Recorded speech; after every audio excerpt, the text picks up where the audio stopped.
ನಮಸ್ತೆ ಮಾತೃಭೂಮಿ. ಏನಿದು ECG machine? 270 KG ಇದ್ದದ್ದು 5 ಕೆಜಿ ಆಗಿದ್ದು ಹೇಗೆ?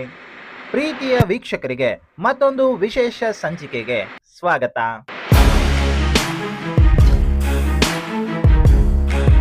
ಇವತ್ತು ನಾವು ಮಾತಾಡ್ತಾ ಇರೋದು ಹೆಲ್ತ್ ಬಗ್ಗೆ ಅಲ್ಲ, ಹೆಲ್ತ್ ಇಂಡಿಕೇಟರ್ ಬಗ್ಗೆ.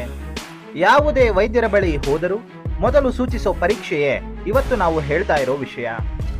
ಹೌದು, ನಿಮ್ಮ ಗೆಸ್ ಕರೆಕ್ಟ್ ಆಗಿಯೇ ಇದೆ. ಅದು ಇಸಿಜಿ. ನೀವು ಈಗ ನೋಡುವ ಹಾಗಿರಲಿಲ್ಲ ಇಸಿಜಿ ಮಷಿನ್. ನಾವು ಇಂದು ಆಸ್ಪತ್ರೆಗಳಲ್ಲಿ ನೋಡುವ ಇಸಿಜಿ ಮಷಿನ್ ಎಷ್ಟು ತೂಕ ಇರಬಹುದು? 5 ಕೆಜಿ, 3 ಕೆಜಿ, ಕೆಲವೊಮ್ಮೆ ಅದಕ್ಕಿಂತಲೂ ಕಡಿಮೆ. ಆದರೆ ನಿಮಗೆ ಗೊತ್ತೇ, ಇಂದು ಕೈಯಲ್ಲಿ ಹಿಡಿದುಕೊಂಡು ಹೋಗಬಹುದಾದ ಈ ಇಸಿಜಿ ಮಷಿನ್ ಅನ್ನ ತಾತ, ಅಂದರೆ ಮೊದಲ ಇಸಿಜಿ ಯಂತ್ರ ಸುಮಾರು 270 ಕೆಜಿಗೂ ಹೆಚ್ಚು ತೂಕ ಹೊಂದಿತ್ತು. ಒಂದು ಕೊಠಡಿಯನ್ನೇ ತುಂಬುವಷ್ಟು ದೊಡ್ಡದಾಗಿತ್ತು. ಹಾಗಾದರೆ ಹೃದಯದ ವಿದ್ಯುತ್ ಅಲೆಗಳನ್ನು ದಾಖಲಿಸುವ ಈ ಅದ್ಭುತ ಯಂತ್ರ ಹುಟ್ಟಿದಾದರೂ ಹೇಗೆ? ಏಕೆ ಮೊದಲು ಅಷ್ಟು ದೊಡ್ಡದಾಗಿತ್ತು? ಇಂದು ಹೇಗೆ ಚಿಕ್ಕದಾಗಿ ಸ್ಮಾರ್ಟ್ ಫೋನಿಗೆ ಸಂಪರ್ಕವಾಗುವಷ್ಟು ಅಭಿವೃದ್ಧಿಯಾಗಿದೆ? ಈ ಎಲ್ಲ ಪ್ರಶ್ನೆಗಳಿಗೂ ಉತ್ತರ ಈ ವಿಡಿಯೋ. ನಮ್ಮ ಹೃದಯ ದಿನಕ್ಕೆ ಎಷ್ಟು ಬಾರಿ ಬಡಿಯುತ್ತದೆ ಗೊತ್ತಾ? ಸರಾಸರಿ 1 ಲಕ್ಷ ಬಾರಿ. ವರ್ಷಕ್ಕೆ ಸುಮಾರು 3.5 ಕೋಟಿ ಬಾರಿ. ವರ್ಷಕ್ಕೆ ಇಷ್ಟ ಆದರೆ ಇನ್ನು ಜೀವನ ಪೂರ್ತಿಗೆ ನೀವೇ ಲೆಕ್ಕ ಹಾಕೊಂಡು ಬಿಡಿ. ಇಲ್ಲಿ ಮುಖ್ಯ ಪ್ರಶ್ನೆ, ಹೃದಯಕ್ಕೆ ಬಡಿ ಎಂದು ಹೇಳುವುದು ಯಾರು?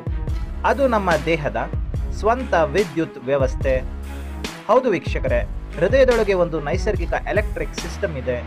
ಅದನ್ನು ಪೇಸ್ ಮೇಕರ್ ವ್ಯವಸ್ಥೆ ಎಂದು ಕರೆಯುತ್ತಾರೆ.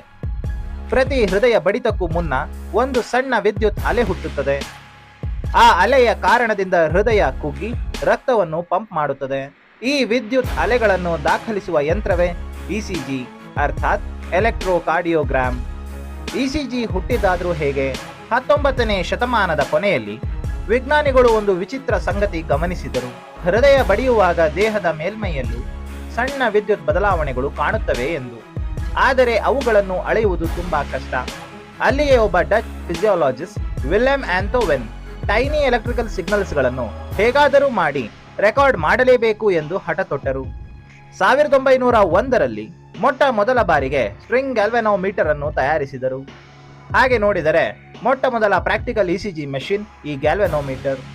ಇಂದಿನಂತಿರಲಿಲ್ಲ ಈ ದೈತ್ಯ ಇಸಿಜಿ ಮೆಷಿನ್.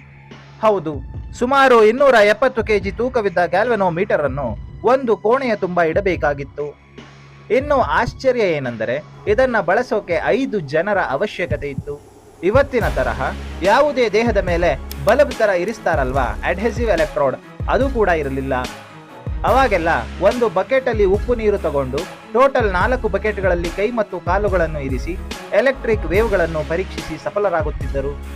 ವೈದ್ಯಕೀಯ ಕ್ಷೇತ್ರಕ್ಕೆ ಫಿಸಿಕ್ಸ್ನಿಂದ ನೀಡಿದ ಅನೇಕ ಕೊಡುಗೆಗಳಲ್ಲಿ ಇಸಿಜಿ ಯಂತ್ರ ಅಗ್ರಗಣ್ಯ ಸ್ಥಾನದಲ್ಲಿದೆ. ವಿಶೇಷ ಅಂದರೆ ವೈದ್ಯರು ಇಸಿಜಿಯಲ್ಲಿ ನೋಡೋ P, Q, R, S and T ವೇವ್ಸ್ಗಳನ್ನು ನೀಡಿದ್ದು ಕೂಡ ವಿಜ್ಞಾನಿ ವಿಲಿಯಂ ಆಂಥೋವೆನ್. ಅಷ್ಟು ದೊಡ್ಡದಿದ್ದ ಮಷಿನ್ ಚಿಕ್ಕದಾಗಿದ್ದ ಹೇಗೆ? ಆ ಕಾಲದಲ್ಲಿ ಕಂಪ್ಯೂಟರ್ ಇರಲಿಲ್ಲ, ಮೈಕ್ರೋ ಚಿಪ್ ಇರಲಿಲ್ಲ, ಡಿಜಿಟಲ್ ತಂತ್ರಜ್ಞಾನ ಇರಲಿಲ್ಲ, ಸಣ್ಣ ಸಣ್ಣ ಸೆನ್ಸಾರ್ಗಳೂ ಇರಲಿಲ್ಲ. ಹೃದಯದಿಂದ ಬರುವ ವಿದ್ಯುತ್ ಸಂಕೇತಗಳು ತುಂಬಾ ಟೈನಿ, ಅಂದರೆ ಸೂಕ್ಷ್ಮವಾಗಿರುತ್ತಿದ್ದವು.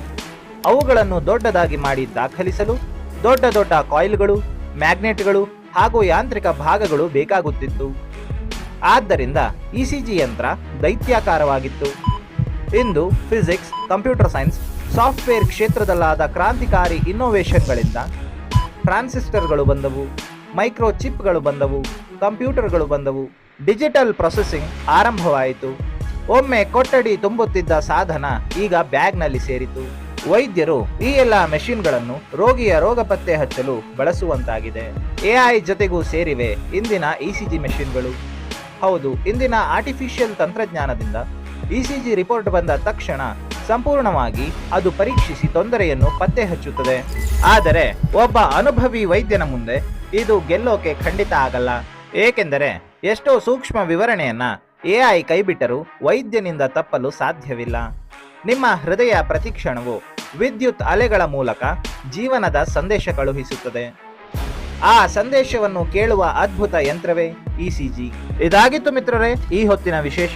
ಈ ಮಾಹಿತಿ ನಿಮಗೆ ಇಷ್ಟ ಆದರೆ ವಿಡಿಯೋನ ಲೈಕ್ ಮಾಡಿ, ಶೇರ್ ಮಾಡಿ ಮತ್ತು ಆರೋಗ್ಯಕರ ಮಾಹಿತಿಗಾಗಿ ನಮ್ಮ ಚಾನೆಲ್ ಅನ್ನ ಫಾಲೋ ಮಾಡಿ. ಮತ್ತೆ ಮುಂದಿನ ಸಂಚಿಕೆಯಲ್ಲಿ ಆಯುರ್ವೇದದ ಮತ್ತಷ್ಟು ಆಸಕ್ತಿಕರ ಸಂಗತಿಗಳನ್ನ ನಿಮ್ಮ ಮುಂದೆ ಪ್ರಸ್ತುತಪಡಿಸಲಿದ್ದೇವೆ. ಅಲ್ಲಿವರೆಗೆ ಧನ್ಯವಾದ. ಜೈ ಹಿಂದ್, ಜೈ ಆಯುರ್ವೇದ, ಜೈ ಕರ್ನಾಟಕ ಮಾತೆ.